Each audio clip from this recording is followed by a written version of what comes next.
My mother is a phoenix and my father is a dragon, and yet their child was me, a simple black snake.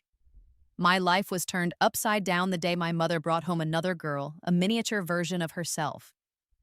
My father panicked, rushing forward to cover my eyes as if to shield me from the sight. "This is too sudden," he worried aloud. "What if it frightens Alara to death?" Before I could respond, the girl my mother had brought with her gave me an annoyed look, as if my very presence was too loud for her. I never could have predicted what happened next. My father spun around, pushed me toward the door, and adopted his proudest draconic posture. "All right," he declared, his voice cold. "The real daughter is home now. You can return to your old place in the Black Marsh."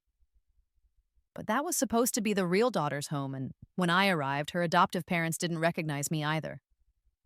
The real daughter's name was Lyra, a name that meant flying serpent, and she truly could fly, for her true form was that of a dragon, unlike me. I was just a black snake who had grown up in the magnificent Phoenix City, always feeling like I was living in the shadows of my parents. The day my mother descended from the heavens with Lyra by her side, the usually cool blood in my veins simmered with a strange agitation. In that moment, I could see my entire world, all the treasures, the magic, and the power I had known, slipping through my grasp. A sense of dread washed over me. I decided my only recourse was to appeal to their emotions. I blinked hard, trying to force a few tears to the surface to win some sympathy. Suddenly, my father clutched his heart with one hand and slapped the other over my eyes. "This is too much, too fast!" he cried, his voice filled with distress. "Alara is so timid. What if she gets scared to death?" Timid. That was a word no one had ever used to describe me in my 300 years of life. But this was a familiar routine for us. It was my father's way of managing a difficult situation, and I knew to play my part. I went along with it, adopting the role of the perfect innocent victim. "It's my fault," I whispered, my voice trembling for effect. "I've been in my sister's place for so long. It's time I gave it back." My dragon father immediately protested, saying he couldn't bear to cast out the child he had raised with his own two hands.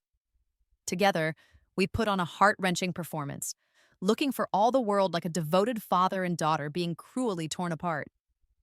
But my mother and Lyra just watched us with cold expressions, as if they were observing two ants acting out a play. Finally, Lyra's brow furrowed in annoyance. "This is so loud," she complained in a frosty tone. "If you're going to put on a show, please do it outside." I was stunned.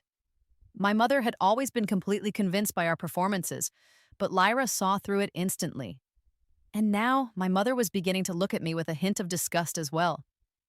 What shocked me even more was how quickly my father's demeanor changed. Just like that, his expression turned cold and haughty. He grabbed my arm and began dragging me toward the door. "Yes, yes, Lyra is right.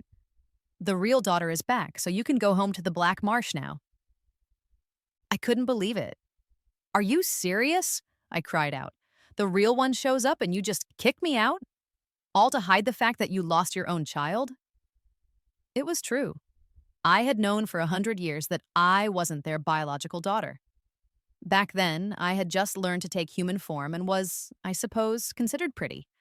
But my phoenix mother possessed a celestial beauty, and my dragon father was devastatingly handsome.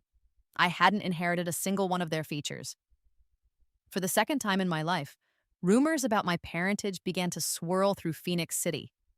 Some claimed I was my father's illegitimate child, brought in to replace the true heir. Others whispered that he had committed some terrible deed and I was his punishment from the heavens. Most, however, simply believed I was a cuckoo in their nest. The first time these rumors had spread was just after I hatched from my egg. My father had been adamant, even using a draconic artifact to prove our blood connection. The results showed that I was his, and my mother believed him. In a rare move, she put her own pristine reputation on the line to vouch for him, stating that he had only ever had one wife, her. My mother couldn't understand it either. Sometimes she would stare at me and murmur a single, confused question. "Who do you take after?" Whenever this happened, my father would become incredibly nervous, and his treatment of me would swing between being overwhelmingly kind and strangely harsh. Eventually, The truth was bound to come out. One day, after a wedding feast in the Fox clan's territory, my father got drunk and hid behind the rock garden at home, crying. I happened to be passing by and overheard him muttering to himself, "It's all my fault. If only I hadn't been showing off the egg that day. If the egg hadn't fallen, I wouldn't have picked up a snake egg by mistake, and I wouldn't have poured so much of my essence and dragon's blood into it to make it hatch, making Alara so frail I could just die." Normally, I would have slipped away and pretended I heard nothing, but I was not raised to be normal. Without a second thought, I stepped out from behind the bushes. "Aha," I said. "I heard everything. You're not my real dad." He looked up from a puddle of tiny pearly tears, his face pale. He looked like a frightened fish when he saw me. He immediately started babbling apologies and trying to sweet-talk me, and we even signed a contract. From then on, he was still my father, and I was still the most spoiled child of the Phoenix and Dragon clans. He swore that if his real daughter ever returned, he would absolutely keep me around to continue enjoying my life of luxury. It turned out that one sharp look from my mother was all it took for him to break his promise. I regretted it deeply. Why had I trusted him and not sealed that contract in blood? It was completely worthless now. I sobbed as he dragged me all the way to the front gate. I could only cling desperately to the doorframe, screaming that if he was this heartless, I would tell the whole world what he did. But my father didn't hesitate. He pushed me out, slammed the door shut, and left me alone with the cold wind and a puddle of little pearls on the ground. Through a crack in the door, I saw him glance at his hand and wink smugly. What did he have to be proud of? He was a liar and a cheat with no honor. "I'm going to tell everyone about your crimes right now." I tried to shout, but discovered he had placed a silencing spell on me. All I could do was wail silently, my tears covering the ground in front of the massive estate with shimmering little pearls. The moon climbed high above the sycamore trees, casting a cold, merciless silver light through the green leaves. With a creak, the door opened again. I thought it was my father and was about to start my silent wailing again. "It's you, Alara." Her voice was cool and detached, just like my mother's. It was Lyra. She looked down at me, her draconic, slit-like pupils faintly visible in the darkness. "These," she said, pointing to the pearls at my feet. "I'll take them. 100 gold coins for the lot." I was furious. Was she already mocking me for being so poor that I had to sell my own tears? Did she think she could insult me just because she was the real daughter? A surge of anger shot through me. I puffed up my cheeks and waved my hand dramatically. 10,000 gold coins, cash only. I was surprised to find my voice had returned. She paused, a flicker of confusion crossing her impassive face, which then morphed into an expression of indescribable disdain. That's when I noticed the large sack of little pearls she was holding in her other hand.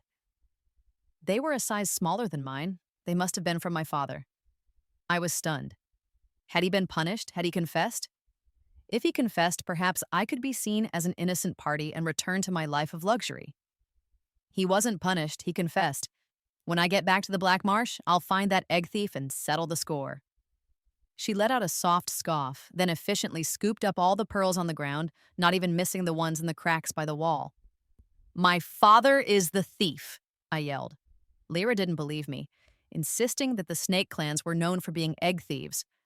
I suppose she was right. She was the real daughter. Why would she believe me, the adopted one? "Wait," I said, a glimmer of hope rising. "You're going back to the Black Marsh? Does that mean I could perhaps—" "Father asked me to escort you so you don't get eaten," she said. Lyra was surprisingly strong. With a single word, she forced me into my true form, and in the next instant, she had me by my weak spot. Of course, I refused to go willingly. The farthest I'd ever traveled was to my mother's great-aunt's third daughter's daughter-in-law's house, right by the city gate. The Black Marsh sounded disgusting and muddy. What kind of snake would sleep in a place like that? I told her not to be so smug, that all the aunties and uncles in Phoenix City loved me and would surely avenge me. She simply summoned a cloud and took off, acting as if she hadn't heard me. Instead, she asked, "Why can you and father cry little pearls, but I can't?" I stubbornly kept my mouth shut, but her methods were brutally effective, just like my mother's. She squeezed my weak spot until I thought I would turn pale. Finally, I gave in. Father wasn't born with it. Mother loves little pearls. So he went to the deep sea and studied with the merfolk for a whole year. Whenever Mother gets mad, he cries. He picks up the pearls while he's crying, and not only does her anger fade, she ends up doting on him even more. As for me, I have an affinity for water, just like Father. It still took me 5 years of practice. She seemed lost in thought. I'm a dragon, but I also have phoenix blood. I'm attuned to both water and fire. Why can't I do it? I was surprised. Attuned to both, she was a true prodigy. No wonder I didn't stand a chance against her. This realization only made me more annoyed, so I couldn't resist a final jab. This kind of thing takes constant crying. Do you even know how to cry? She shot me a cool glance. Cry? A murderous glint flashed in her eyes. She scanned me from head to tail, then raised an eyebrow with a wicked smile. With you around, I can cry whenever I want, can't I? My scales stood on end. It was the first time anyone had ever scared me into crying. She watched the little pearls fall, then looked back at me, her lips twitching as she clutched the magic pouch in her arms a little tighter. Scaredy cat, she insulted me again. As I lowered my head, another thought occurred to me. I flicked my tongue out with a grin. You just wait. Mother doesn't just like Father's pearls, she likes mine more. The next time she sees me, she'll definitely stick up for me. The marsh was just as I had imagined. Muddy, sticky, and black. Walking was incredibly difficult. Lyra was getting frustrated. After I got stuck in the mud for the 30th time, she finally just picked me up and threw me over her shoulder. She walked with such speed that I was jostled around until I was completely dizzy. I started cursing my dragon father. If it wasn't for his vanity, I wouldn't have been born prematurely. So weak and magically inept, and I wouldn't be suffering this humiliation at her hands. She scoffed again. What's wrong with him being proud of his daughter? I mimicked her scoff. If it weren't for him, you'd be a celebrated prodigy of the Dragon and Phoenix clans by now. How could you have ended up suffering in a place like this for 300 years? Suffering? She suddenly let out a laugh as bright and stunning as a flower blooming in a green field on a spring day. You'll see in a minute whether I was suffering or not. Lyra navigated the marsh like an expert and brought me to her old home. Just as we entered, 2 black figures shot toward us, accompanied by a sharp, shrieking sound. Oh, Lyra, my sweet baby. Why are you back? Did you miss us? Were they mean to you over there? I knew they were up to no good. If we had known, we never would have let you go. Those 2 black snakes didn't even spare me a glance. Lyra gave me a look that said, calm down, and gently soothed her parents. Yes, no, they were very nice. After a long while, they finally looked at me. We stared at each other, and then the mother snake whispered in Lyra's ear. Who is this? A crack appeared on Lyra's stoic face, and her voice rose a few notches. Mother, father, this is Alara. She's a black snake. Her parents understood. They treated me like an honored guest, seating me in a high chair and serving me a massive basin of frogs. After some time, Lyra couldn't stand it anymore. Father, mother, snake clans can recognize their own kin at a glance. Alara, she isn't your child. Her parents paused, then shook their heads in unison. It's true we lost an egg before we found you, but she isn't it.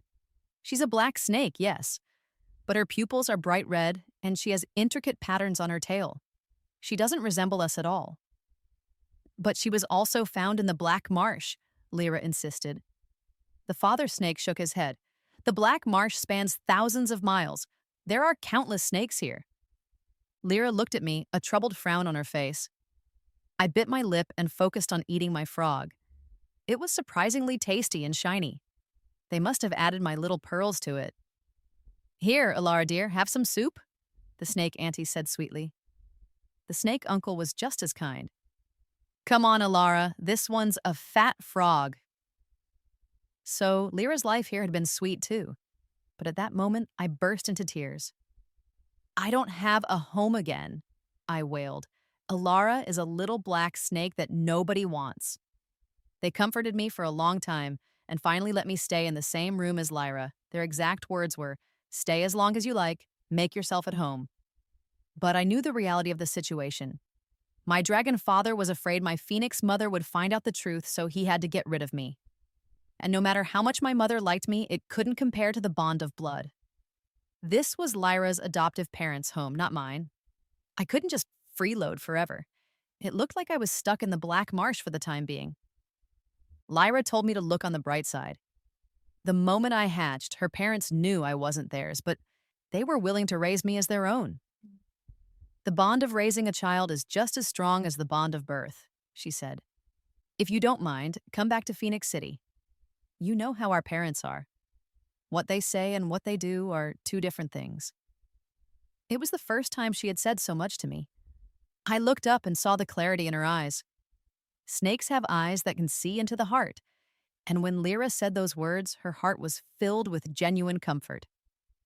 I sniffled and, after a moment's hesitation, boldly snuggled into her arms. It was much warmer there, and the gloom in my heart started to lift.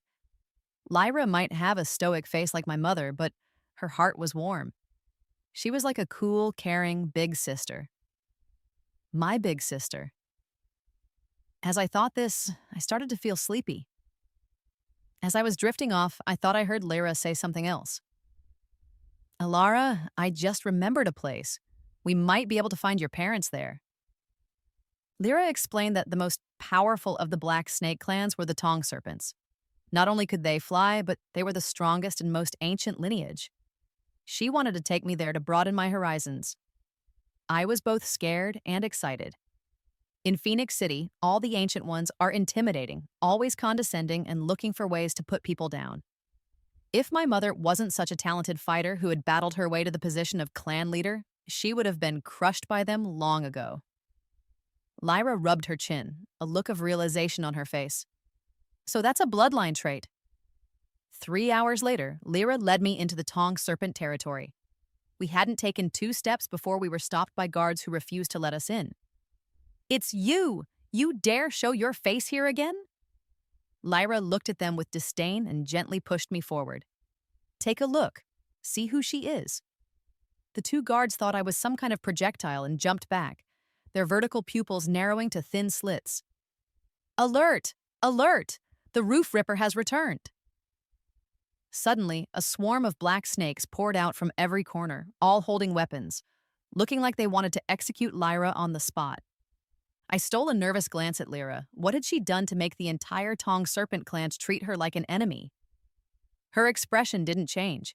She shot me a reassuring look, then covered my ears and projected her voice for miles. "Tong Serpent Chief, get out here. Look what a great treasure I've brought you." That familiar wicked sense of humor was exactly like my dragon father's. I remembered one time my father went looking for trouble and said something similar to a rival. The Tong Serpent Chief arrived quickly, followed by a crowd of old and young snakes armed with impressive weapons. I felt even more nervous. Had Lyra stolen something from them? But then something strange happened. The chief, who had been looking furious, caught a glimpse of me. He froze midair, then stumbled toward me. You are... I swallowed hard and slowly hid behind Lyra, peeking out with half my face. "My name is Alara. I'm a black snake." The chief let out a long sigh, then his eyes filled with tears, and he started roaring right where he stood. "Oh, great heavens! Our little treasure is finally found!" The cry spread like wildfire. The Tong Serpents behind him started roaring along with him. In an instant, the entire clan was crying up a storm. I was so scared I buried myself behind Lyra and refused to come out. Lyra was probably laughing. Her whole back was shaking. A wave of bittersweet warmth washed over me. So my dramatic flair wasn't entirely learned from my dragon father, it was in my blood. After that, everything fell into place. I was the old Tong Serpent Chief's biological granddaughter. But when I asked where my parents were, a heavy silence fell over the crowd. A bad feeling started to creep into my heart. My parents. They didn't hate me, did they? My snake grandfather was a man of action. though old age had stooped his back and made his movements clumsy. Even so, he personally prepared a room for Lyra and me. Snakes prefer the shade, so he covered the roof with long, trailing green vines dotted with small pink flowers. He piled the large bed high with fluffy cattail grass and covered it with a huge, soft blanket. On the exquisite table next to the bed were piles of snacks and a mountain of dried frogs. Our serpent clan likes to be active at night and rest during the day. You've been forced to change your habits all these years, and it just breaks my old heart. But you're back now, and that's what matters. Grandpa doesn't know what you like, so I had them prepare a little of everything. Do you need anything else? Grandpa will get it for you. He rubbed his wrinkled hands together, his face a mixture of eagerness and hope. This was my family. A lump formed in my throat and tears threatened to fall. Then Lyra rolled her eyes and cut in mercilessly. Still the same old tricks after all these years. If you go stealing from other clans again, I'll rip the roof off your treasury. My grandfather's face instantly changed. The strong have always ruled. The Tong Serpents are the leaders here. What's wrong with taking a few things from others? Besides, they gave them willingly. You're just a busybody. Fine, you're a guest. I won't argue with you. I think I was starting to understand Lyra's history with the Tong Serpent clan. After my grandfather left, Lyra ruffled my hair and gently explained, "Don't learn that from him. The Tong Serpents are notorious for bullying the weak." I got curious. What did my grandpa take from others? It's a long story, Lyra said. He steals eggs, especially the really stinky ones. What a bizarre hobby.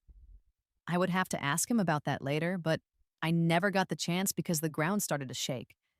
To be precise, something was turning deep underground, turning the marsh into a roiling cauldron and making the landscape unrecognizable. My grandfather flew into the air, his face ashen, ordering his clan members to scatter. Soon, only he was left hovering above the territory. I clung to Lyra as she flew over to him. "Grandpa, what's hidden under there? How can it cause such a huge commotion?" My grandfather looked at me, sighed, and then told me something brutal. The thing underground was a misguided Tong Serpent ancestor who had gone mad during his cultivation, developed a love for killing, and was eventually sealed beneath the marsh by his own clansmen. The Tong Serpent clan had lived here for generations to suppress him. Unfortunately, the ancestor was too powerful to be killed, and every 100 years he would stir up trouble. Unless, my grandfather explained, we throw extremely rotten eggs down there.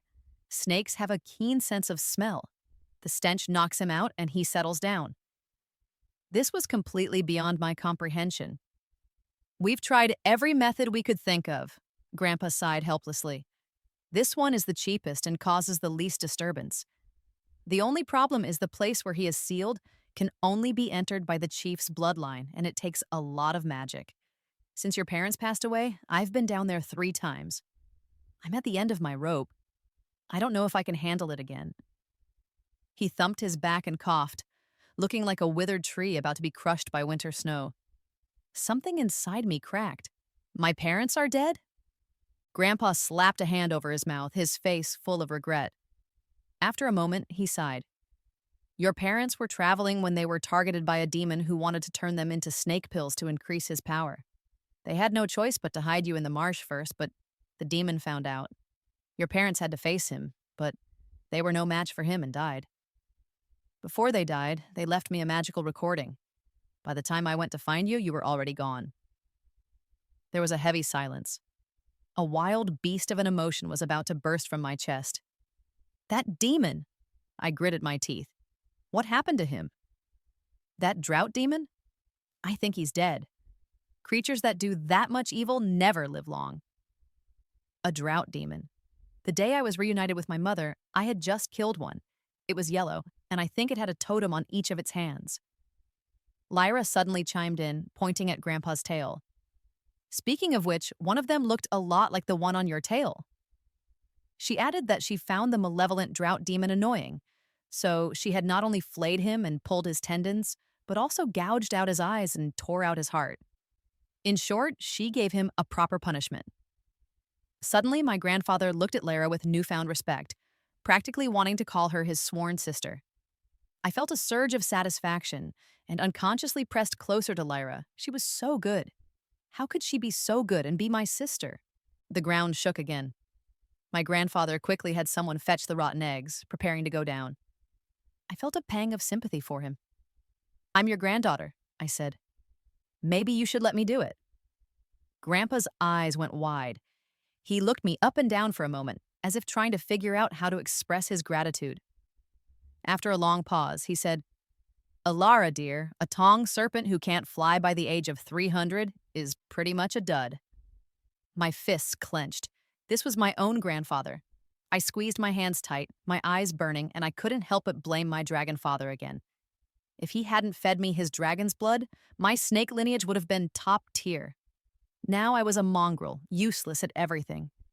The clansmen started returning, saying the neighboring clans had been safely relocated. They took care of their ancestor without neglecting their neighbors. Lyra looked surprised, and her expression toward Grandpa softened. She pursed her lips. "It's not impossible to boost Alara's power in a short amount of time." Grandpa's eyes lit up. "You have a way? Please, my friend, tell me quickly." Seeing a polite grandfather like this, the egg stealing didn't matter anymore. Lyra's lips curved into a smile, and her eyes met mine. "That depends on how long Alara can cry." The place where the ancestor was sealed was 100 miles underground, behind a layer of hazy mist. It was incredibly cold. My grandfather said the mist was the prison. Once he used a spell to open it, there was another barrier inside that I'd have to get through on my own. He told me not to say a word when I saw the ancestor, just to throw the rotten eggs and run. The whole trip shouldn't take more than 15 minutes. I was yawning repeatedly, my eyes red and swollen. "What do I do?" I asked Lyra. She, on the other hand, was full of energy and looked radiant. She drew something on my back and a surge of powerful energy flooded into my body. "Don't be nervous, you have dragon's blood in you. With a little guidance from me, you can borrow my power. I suppose you win some, you lose some. My dragon dad was pretty awesome after all." A moment later, she leaned close to my ear, her breath a little unsteady. "Okay, go now. I'll be right here waiting for you." The tickle on my ear made it turn bright red. Before I could even see her expression, I was unceremoniously pushed into the mist. In that instant, it hit me. This had nothing to do with the pearls at all. She was just charging me for her services in a roundabout way. The ancestor was a colossal creature, at least 1,000 times my size. He thrashed his head and tail, incredibly agitated, letting out roars every few seconds. If it weren't for the chains made of refined steel, the entire cavern would have collapsed. I was trembling, regretting my impulsiveness. I let out a long sigh and tipped over the small pouch full of rotten eggs. After countless thuds, the ancestor's crimson eyes became even more terrifying. I turned to run, but just as I was about to reach the exit, a thin, scarlet rope suddenly wrapped around my legs and started pulling me down. I was scared out of my wits, frantically throwing every attack spell I had. The rope I was hitting actually started talking. "Go on, kill me. I've been stuck with this dead snake for tens of thousands of years. Killing me would be a favor." A cold sweat broke out all over my body. "You're not great-grandma?" I asked, disbelieving, thinking I couldn't make the same mistake she did. "Grandma, you're butt. I'm a sentient parasitic worm." I fainted. As my eyes closed, only one thought ran through my mind. I've never seen such a horrifying parasite in my life. I'm so done for. When I opened my eyes again, I was back in the Tong Serpent house. My grandfather was crying his eyes out, terrified I would follow my parents and leave him all alone. Thankfully, the healers all said my injuries weren't serious, which finally put him at ease. I immediately asked about Lyra, and I saw his back slowly stoop. "You still hadn't come out after 15 minutes, so she charged in with a drop of my blood. She found you tangled up and fought with all her might to get you out. As for her, her internal organs are damaged. Her limbs are broken. You should go see for yourself." I stumbled to the room next door. When I saw the pale figure on the bed, the tears finally broke through. "Lyra, why? Don't die. What will I do if you die? Sister, don't leave me." I cried and cried, and soon a pile of little pearls covered Lyra's entire body, leaving only her face clear. It looked like I was performing some kind of funeral rite for her. I stood there dumbly, unsure if I should keep crying or stop, until a hoarse, low voice spoke up.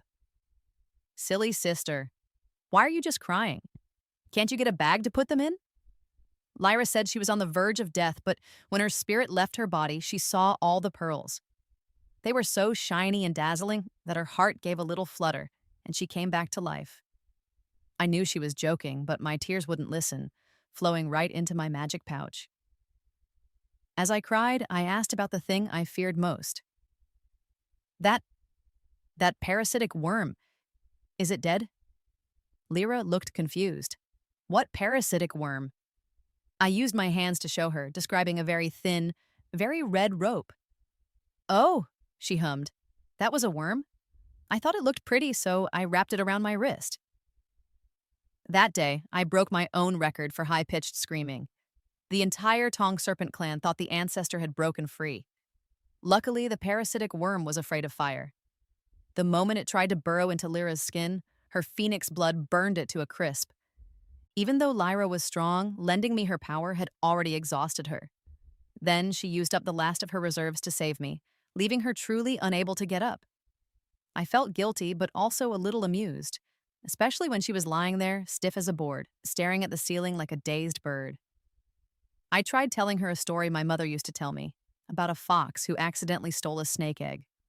When she told me that not even a 3-year-old would listen to a story like that, I felt a pang of sadness. My mother had told me that story since I was little, praising me for being the best little snake baby in the world. I missed her so much. I just wanted to hear her tell a story one more time. I couldn't continue, so I just focused on bringing Lyra food.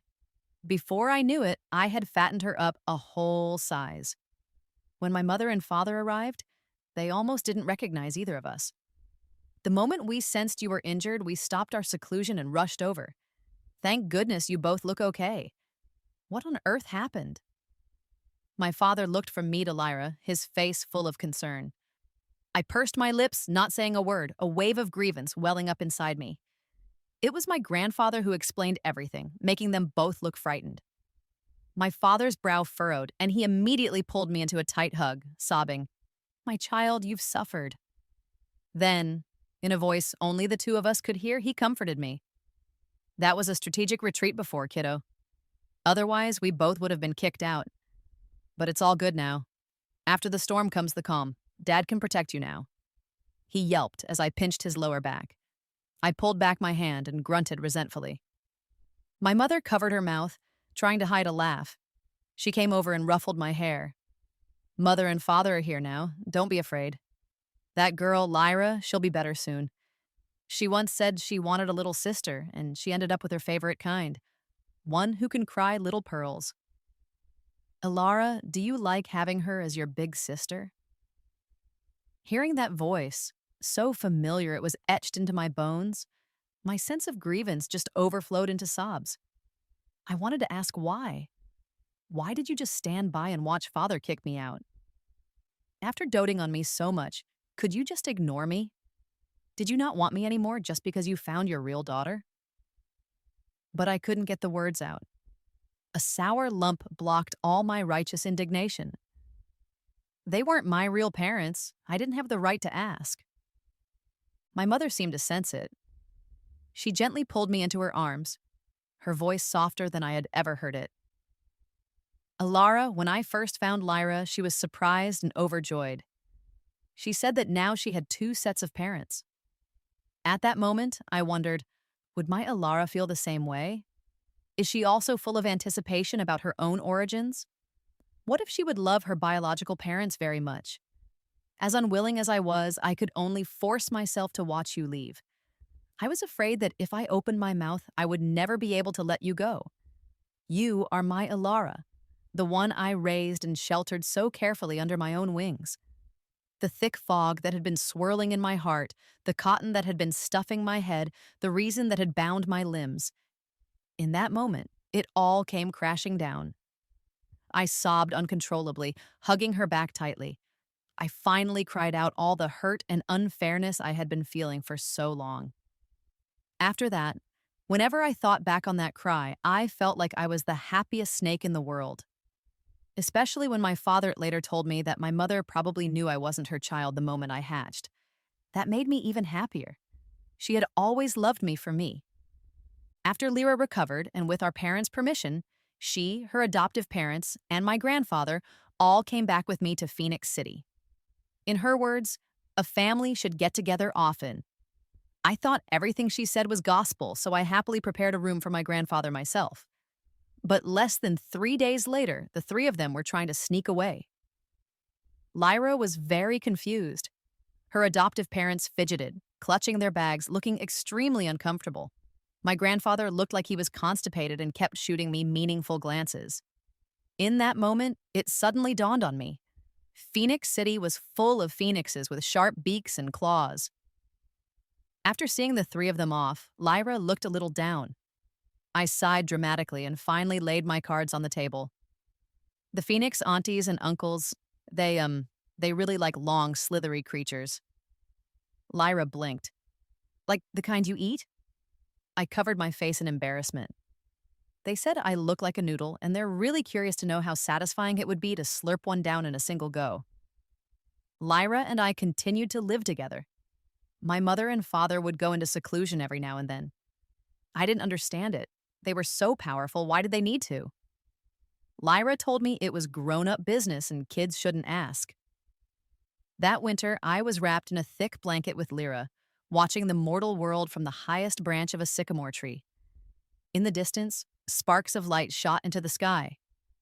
"What's that?" I asked, curious. "It's so colorful and pretty." "Fireworks from the mortal realm," Lyra looked over. "Fleeting but beautiful." "Wow, I'd love to see them up close." "Strange, how come I've never seen them before?"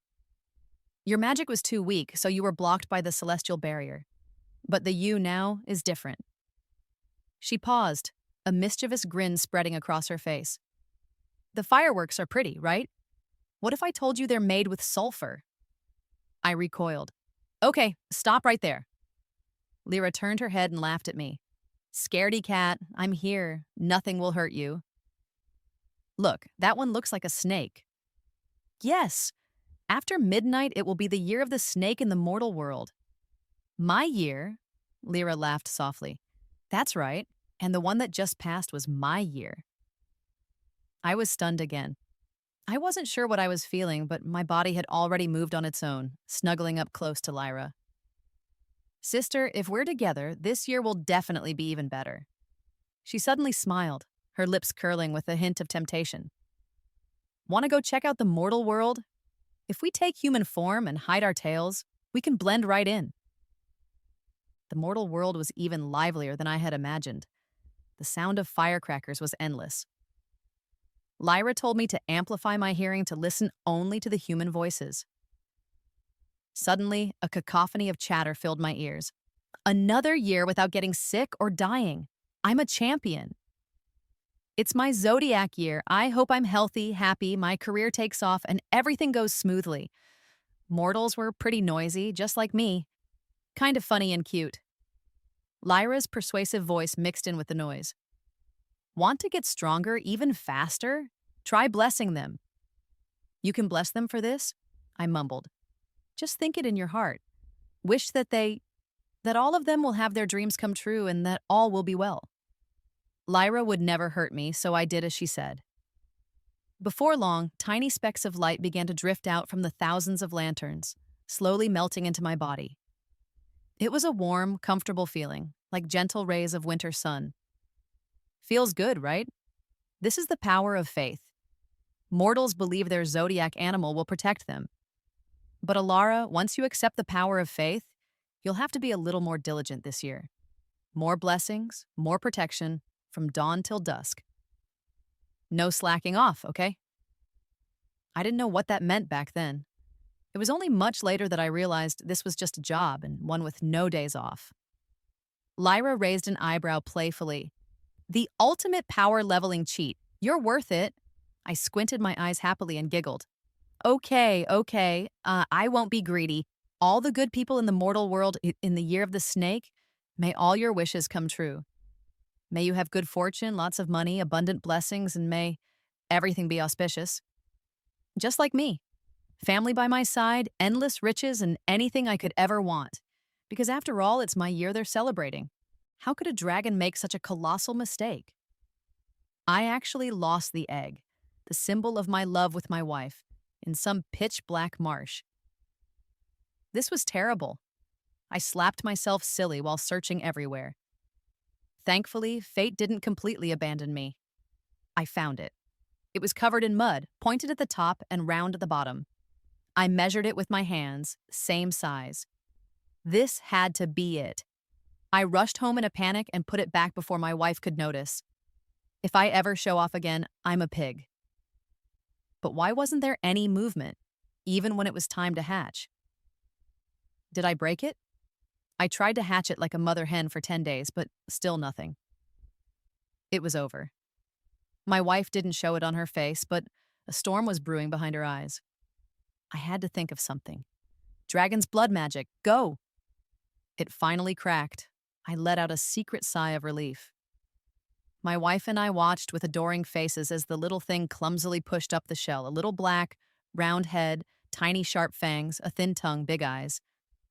Wait, why does it look so snake-like? The Black Marsh is snake territory. Did I pick up the wrong egg? I felt a chill snake its way up my spine and straight to my brain. I was frozen, speechless. Only one thought remained. Maybe the world should just end. My wife was only surprised for a moment. Then she carefully cradled the little thing in her arms like she was holding the entire world. I just couldn't bring myself to say it. Fine, since we're raising her, she's our child. We'll look for our real child in the Black Marsh later. Alara was frail from a young age. I knew it was my fault, so I poured all my energy into her. She was so attached to me, her every word and action like a mirror of myself. A hopeful thought crept in again.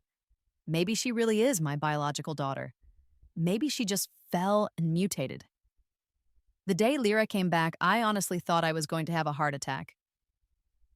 But thankfully, my quick thinking saved the day. I whisked Alara away at once. Otherwise, if she saw me in such a state, how could I ever reestablish my image as a magnificent father? Fortunately, everything worked out. My two daughters are the best kids in the world, my Phoenix mother's perspective. Those two think they hit it so well, but no matter how you slice it, a dragon and a phoenix cannot produce a snake.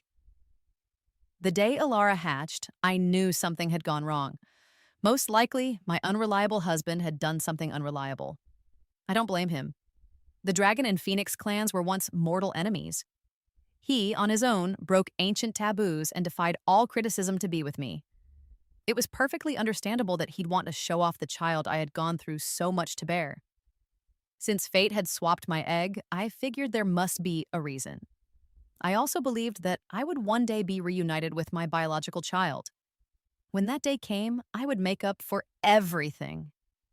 But my heart ached more for Alara. She was so small, with big, moist eyes that you could get lost in. She couldn't even crawl properly, so fragile that a gust of wind could blow her away. How could I bear to let her suffer even a little?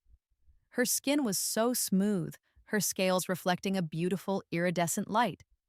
I would often just stare at her, lost in thought, unable to understand how such an exquisite, adorable little thing could exist in this world. In the blink of an eye, she grew up. Her features didn't resemble ours, but her long hair was identical to mine. I never knew that my Alara, who could never endure hardship, would secretly practice for 5 years just to give me a room full of little pearls. My Alara, she's the best little treasure in the world. Lyra said she had always wanted a little sister, especially a soft and cuddly one. I immediately brought her home to see Alara. As expected, Lyra is my daughter through and through. One look at Alara and she was smitten, even willing to protect her. She was raised so well. I thought Alara should also go and meet the parents she's never known. In this life, when regrets can still be mended, you must give it your all. That way, at least you won't have any regrets. Lyra's perspective, I always knew I was different. Not just because I was naturally gifted and exceptionally talented, but because I didn't look like a snake. I had a pair of horns. My parents said they were the symbol of a dragon. I clung to them and refused to leave. A place like the Black Marsh, where you could play in the mud, was way too much fun, and there were countless other snakes to play with. Only a fool would leave. Besides, they treated me as their own. I couldn't be a jerk and abandon them. The pride on my parents' faces never faded. When they're happy, I'm happy. That day, I was in the middle of beating up a malicious drought demon when the Phoenix Queen suddenly appeared. She was just passing by, but in that one glance, I felt my blood run hot. She must have felt it too. The moment our eyes met, we both knew this was family. My mother excitedly told me there was a little sister at home who could cry pearls. I immediately agreed to go back with her. But the sister didn't cry. Instead, she was putting on a play with my father. My mother signaled that I could be a little harsher. I thought about it and called them loud. My father flipped out and the sister finally cried. Wow, so many shiny little pearls. I liked her a lot. But actually, I lied to Alara. My father got a beating. My mother took out a long whip and struck him over and over, forbidding him from making a sound because she was afraid Alara would hear and worry. Though, to be fair, 9 out of 10 of those whip strikes hit the ground. When my mother got tired, she got the story out of him. Then she pointed at the pearls on the ground and asked if I liked them, saying Alara cried bigger ones and the front gate was probably covered in them. Before I left, my mother, with a grave expression, asked if I could help take care of Alara. She couldn't bear to see Alara's sad face. My father, burying his head as he helped me pick up the pearls, also pleaded with me to protect Alara on the way to meet her family. My parents gave me a magic pouch stuffed with treasures. My mother said it was to compensate me. My father said to just make sure she didn't get eaten. The look on their faces was identical to the one my adoptive parents had when they worried about me. Who could refuse such pure, untainted love? I gladly accepted. Alara wasn't just unbelievably weak. She was also incredibly easy to tease. A single word could scare her into tears. It was too much fun. Good thing I'm strong. Carrying her was no problem. I just didn't expect her not to be my adoptive parents' child. The way Alara tried to act strong was a little heartbreaking. Luckily, the little girl had a simple mind. She snuggled into my arms and fell right asleep. I secretly wiped away the tears at the corners of her eyes, watching them turn into pearls. In that moment, I searched my memories and finally found a clue. Alara had a family. Although her parents were gone, her grandfather was a character. He was a lot like Alara. It was really interesting. That stupid ancestor tried to drag Alara down with him. Just watch me tear your hide off. Oh, not this time. Maybe next time. Beating up someone else's ancestor is surprisingly difficult. Good thing I made it back. The good news is I'm still alive. The bad news is Alara held a funeral for me. Alara, I can't protect you forever, but power is something you can earn yourself. So I broke a corner of the celestial barrier for her so she could see the mortal world.